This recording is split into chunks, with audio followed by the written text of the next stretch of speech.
I pray that the Holy Ghost will enlighten and Je edify prie pour que all le of us. Saint-Esprit éclaire et édifie chacun de nous, tandis que nous réfléchissons ensemble à l'œuvre merveilleuse du salut et de l'exaltation dans la dispensation de la plénitude des temps.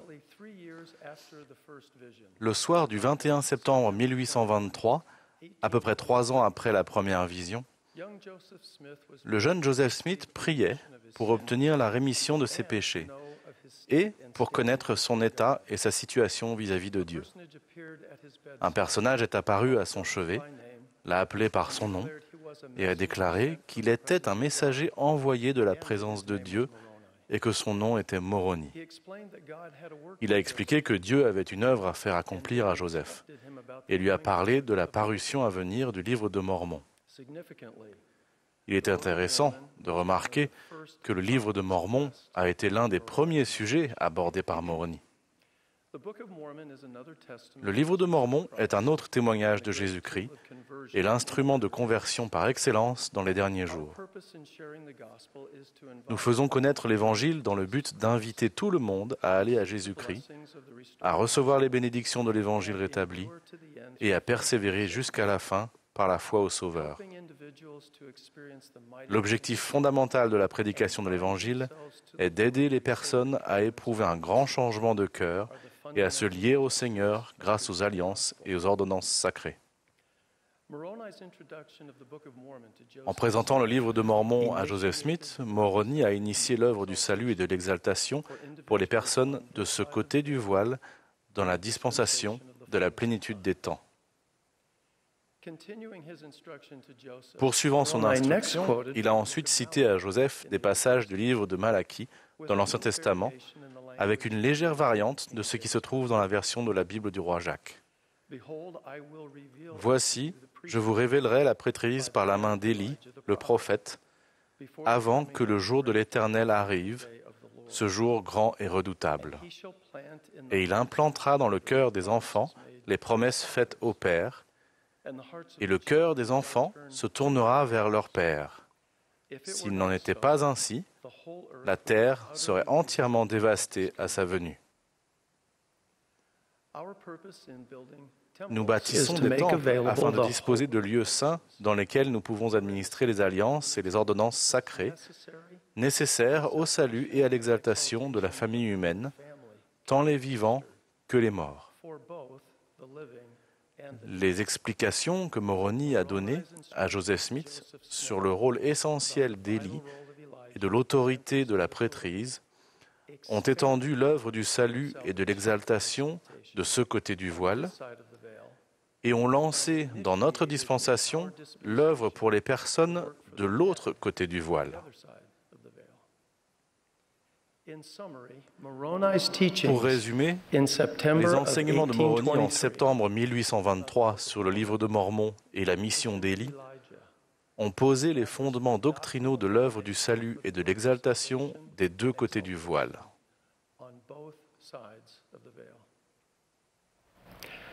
Grâce à Moroni, Joseph Smith a appris des leçons qui ont influencé tous les aspects de son ministère. Par exemple, le 6 avril 1837, lors d'une assemblée solennelle au temple de Kirtland, le prophète a dit, je cite, « En fin de compte, le devoir le plus grand et le plus important est de prêcher l'Évangile. » Fin de citation. Presque exactement 7 ans plus tard, le 7 avril 1844, il a fait un sermon connu aujourd'hui sous le nom du discours sur King Follett. À cette occasion, il a déclaré « La plus grande responsabilité que Dieu nous ait confiée ici-bas est de rechercher nos morts. » Mais comment est-il possible que la prédication de l'Évangile et la recherche de nos ancêtres soient simultanément le plus grand devoir et la plus grande responsabilité que Dieu nous ait donnée ? À mon avis, dans ces deux déclarations, Joseph Smith, le prophète, mettait l'accent sur cette vérité fondamentale. Les alliances, contractées par l'intermédiaire des ordonnances de la prêtrise avec la bonne autorité, nous lient au Seigneur Jésus-Christ et sont l'essence même de l'œuvre du salut et de l'exaltation des deux côtés du voile. L'œuvre missionnaire et celle de l'histoire familiale et du temple sont des aspects complémentaires et intimement liés d'une seule grande œuvre. Celle-ci est centrée sur les alliances et les ordonnances sacrées qui nous permettent de recevoir le pouvoir de la divinité et finalement de retourner en la présence de notre Père céleste. Ainsi, les deux déclarations du prophète, qui semblent contradictoires au premier abord, soulignent en réalité le point central de cette grande œuvre des derniers jours. Le Sauveur a dit « Prenez mon joug sur vous et recevez mes instructions, car je suis doux et humble de cœur, et vous trouverez du repos pour vos âmes. Car mon joug est doux et mon fardeau léger. » Mes bien-aimés frères et sœurs, nous prenons le joug du Sauveur sur nous quand nous découvrons ce que sont les alliances et les ordonnances sacrées. Les recevons et les honorons dignement. Nous sommes fermement liés au Sauveur quand nous nous souvenons fidèlement des obligations que nous avons acceptées et faisons de notre mieux pour les vivre. Le fait d'être lié à lui est la source de notre force spirituelle à toutes les époques de notre vie. Je vous invite à réfléchir aux bénédictions promises aux disciples de Jésus-Christ qui respectent leurs alliances. Néphi, par exemple, a vu l'Église de l'agneau de Dieu dans les derniers jours, et ses membres n'étaient qu'un petit nombre. Les saints de Dieu étaient aussi sur toute la surface de la terre, et leur possession était petite. De plus, il a vu que le pouvoir de l'agneau de Dieu descendait sur les saints de l'Église de l'agneau et sur le peuple de l'Alliance du Seigneur. Et ils étaient armés de justice et du pouvoir de Dieu dans une grande gloire. L'expression « armé de justice et du pouvoir de Dieu dans une grande gloire » n'est pas simplement une jolie formule ni un bel exemple de langage scripturaire. Ces bénédictions transparaissent clairement dans la vie d'innombrables disciples du Seigneur dans les derniers jours. En tant que membre des 12, j'ai l'occasion de parcourir le monde. J'ai eu la bénédiction de rencontrer beaucoup d'entre vous et d'apprendre des leçons mémorables. Je témoigne qu'aujourd'hui, le peuple de l'Alliance du Seigneur est bien armé de justice et du pouvoir de Dieu dans une grande gloire. J'ai été témoin de la fidélité, du courage, de la vision et de la persévérance et de la joie qui dépassent largement les capacités mortelles et que seul Dieu peut nous donner. J'ai vu un jeune membre de l'Église partiellement paralysé à la suite d'un terrible accident de voiture recevoir la justice et le pouvoir de Dieu dans une grande gloire par l'intermédiaire des alliances et ordonnances. Après des mois exténuants de traitement et d'adaptation à une nouvelle vie à mobilité réduite, j'ai rencontré cette âme forte. Pendant notre conversation, je lui ai demandé « Qu'est-ce que cette expérience vous a aidé à apprendre ?» Sa réponse immédiate a été « Je ne suis pas triste, je ne suis pas en colère, et tout ira bien. » J'ai vu des personnes nouvellement baptisées et confirmées, membres de l'Église, recevoir la justice et le pouvoir de Dieu dans une grande gloire par l'intermédiaire des alliances et des ordonnances. Ces convertis étaient très désireux d'apprendre et de servir, disposés à délaisser de vieilles habitudes et des traditions profondément ancrées sans tout à fait savoir comment le faire. Ils étaient cependant heureux de devenir concitoyens des saints, gens de la maison de Dieu. J'ai vu les membres d'une famille prendre soin d'un conjoint et parent atteint d'une maladie incurable avec beaucoup de tendresse.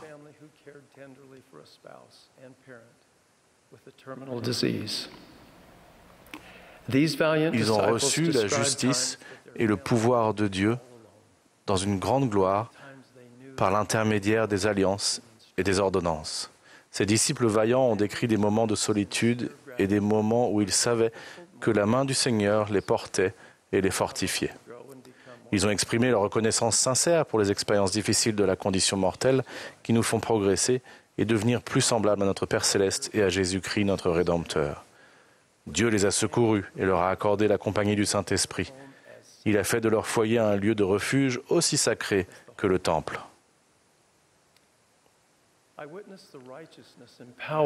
J'ai vu une membre de l'Église, au cœur brisé par un divorce, recevoir la justice et le pouvoir de Dieu dans une grande gloire par l'intermédiaire des alliances et des ordonnances. La violation des alliances par son mari et leur divorce l'avait plongée dans une détresse émotionnelle et spirituelle intensifiée par un sentiment d'injustice. Elle voulait que la justice lui soit rendue.